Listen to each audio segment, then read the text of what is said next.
करो खोलो. नाही नाही नाही नाही हो दादा, एक मिनिट. पहिलं आय कार्ड. हा, काय नाव? महेश शानिमे. हा, महेश शानिमे. महेश शानिमे. महेश शानिमे. शाणपण काय? शानिमे. शानिमे. कुठले? जिल्हा परिषद बांधकाम जिल्हा पार. अपॉइंटमेंट लेटर कुठे तुमचं? दाखवा सगळ्यांचं अपॉइंटमेंट लेटर. तुमची पाकिटं दाखवा. तुमच्या खिशात किती पैसे आहेत? सगळ्यांचे पैसे आहेत. तपासा.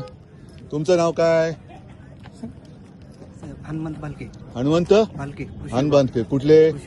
कृषी विभाग. तुमचं नाव काय? बालाजी बेवणाळे, कृषी विभाग. कृषी विभाग. फोटो दादा या. तुमचं नाव काय? प्रदीप पुंजे. प्रदीप पुंजे. पुंजे. आणि महाराष्ट्रातले सगळे आहात? सगळ्यात तुमचं अपॉइंटमेंट लेटर दाखवा. कधीपासून नोकरीत आहात? किती जणांना तपासलंय? किती नावं सांगा पटपट पटपट. आपली पहिलीच